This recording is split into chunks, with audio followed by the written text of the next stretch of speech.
channel and we were doing volume surface area of class 9 from NCERT.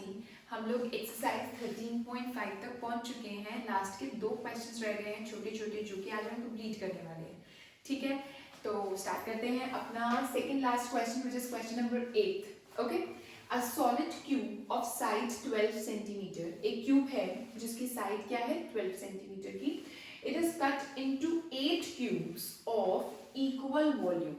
बेटा जब melted and recast या cut वाली चीज आ जाती है ना, तो इसका मतलब हमारे वॉल्यूम का क्वेश्चन है कि मतलब एक क्यूब है, ठीक है, 8 सेंटीमीटर उसकी एज है, उसको कट कर दिया और उसको 8 क्यूब्स ऑफ इक्वल वॉल्यूम में कट किया. तो इसका मतलब जो 12 सेंटीमीटर वाला 12 सेंटीमीटर साइड वाला जो क्यूब है उसका वॉल्यूम इक्वल होगा किसके, उन छोटे छोटे 8 क्यूब्स के वॉल्यूम के इक्वल होगा. ठीक है, जो ये बड़ा क्यूब है जिसकी एज 12 सेंटीमीटर है, इसका जो वॉल्यूम है वो इक्वल होगा छोटे छोटे 8 क्यूब्स के वॉल्यूम के इक्वल. ऑलराइट, अब आगे बढ़ते हैं एक बार फिर भी question. What will be the side of the new cube. मतलब ये जो न्यू क्यूब बने ना, ठीक है, ये सब एक ही जैसे हैं, सबके वॉल्यूम एक ही हैं. तो वो बोल रहे हैं ये जो न्यू क्यूब बने इनकी साइड बताओ कि क्या होगी. सबकी साइड सेम होगी क्योंकि सबके वॉल्यूम्स इक्वल है. तो बोल रहे हैं कि न्यू क्यूब की साइड बताओ कितनी होगी. ठीक है, और उसके बाद वाला क्वेश्चन हम बाद में पढ़ेंगे. ठीक है, तो सबसे पहले तो हमारा काम है इसका वॉल्यूम क्या है. हम क्या लिखेंगे, volume of a solid cube is equal to side का क्यूब, ठीक है, विच इज इक्वल्स टू 12 का क्यूब सेंटीमीटर क्यूब. ओके, अभी मैं इसका 12 into 12 into 12 नहीं कर रही हूँ, मैं सिर्फ इतना ही लिख रही हूँ. ठीक है, दो I know that 12 into 12 into 12 is 1728 but still I am not writing it क्योंकि फाइनली हमें इक्वल रखना है और फिर काटना ही है. ठीक है, अब 8 क्यूब्स ऑफ इक्वल वॉल्यूम. ठीक है, इसके लिए क्या करेंगे हम, वॉल्यूम ऑफ, या पहले लिखो late the side of new cube is equal to x centimeter. Let the side of new cube is x centimeter, जो कि मेरे को फाइंड करनी है. तो जो वॉल्यूम होगा ऑफ न्यू क्यूब वो होगा मेरा x क्यूब सेंटीमीटर क्यूब होगा. उसके बाद ये एक नहीं है, ये कितने क्यूब है न्यू वाले, 8 क्यूब्स है. तो ये वॉल्यूम ऑफ 1 न्यू क्यूब है, तो volume of 8 cubes will be equal to 8 into x cube. Alright, अब मैं इन दोनों के वॉल्यूम्स को इक्वल कर दूंगी. सो 12 का cube is equal to 8x cube. Alright, यहाँ पर आ गया 12 into 12 into 12 upon 8 is equal to x cube. ठीक है, 4 2s are 8, 4 3s are 12, 2 6s are 12. So 3 into 6, we are 36 into 6, which is 216. ठीक है, so 216 is equal to x cube. अब 216 किसका क्यूब है, 6 का, तो 6 का cube is equal to x का क्यूब, यानी 6 is equal to x. तो यानी हमारी जो न्यू क्यूब्स बने थे जो कि सब सेम साइड सेम वॉल्यूम के थे, वो उनकी जो साइड है वो कितनी आ गई, 6 सेंटीमीटर. ठीक है, 6 centimetre is the side of new cube. ये हमारा सॉल्व हो गया, यहां तक क्वेश्चन सॉल्व हो गया. ठीक है, also find the ratio between their surface areas. So surface area of solid cube is equal to 6 into side का स्क्वायर.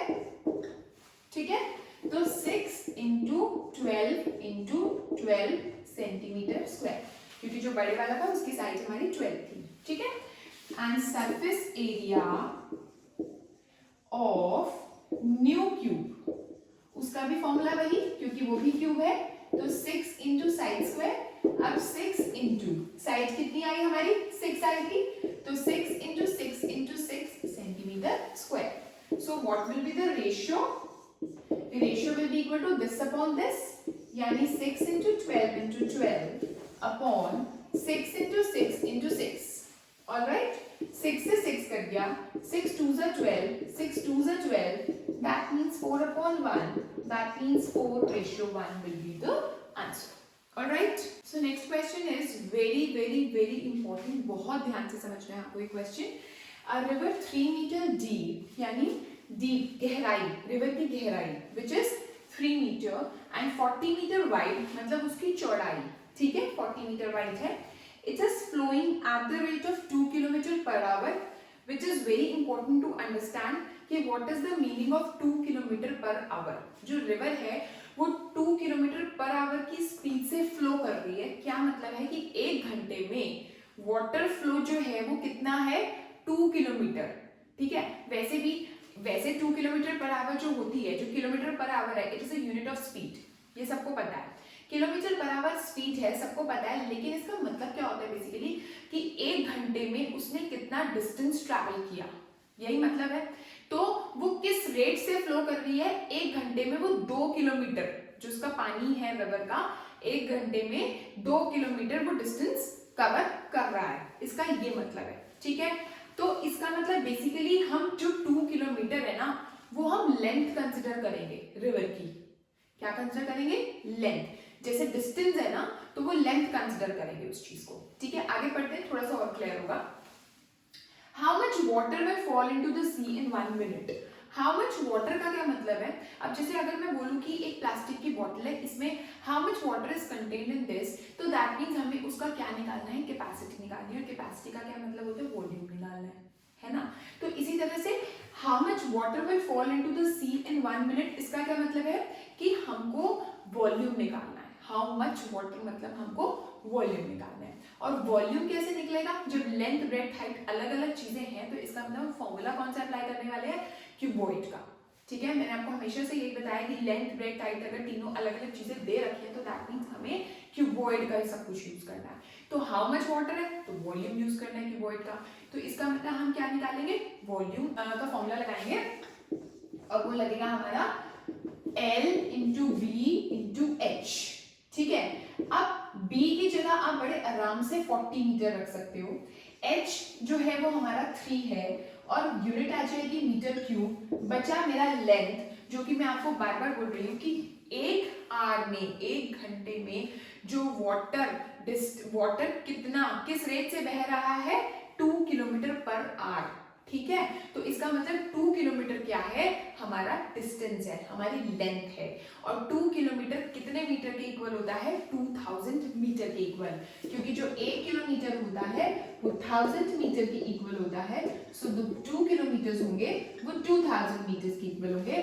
सो इसका मतलब यहाँ पर हम लेंथ की जगह क्या रखेंगे, हम रखेंगे 2000 मीटर्स.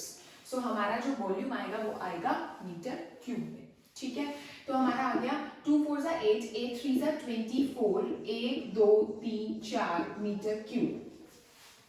ओके, लेकिन ये सब जो हो रहा है ये कितने टाइम में हो रहा है, ये हो रहा है 1 घंटे में, क्योंकि जो हमने डिस्टेंस यूज किया है, जो हमने लेंथ यूज की है विच इज 2 किलोमीटर्स, वो हमने कितने टाइम की यूज की है, 1 घंटे की. 1 घंटे में ये सारा काम हो रहा है ना. तो हमें जो निकालना है वो निकालना है 1 मिनट में, है ना.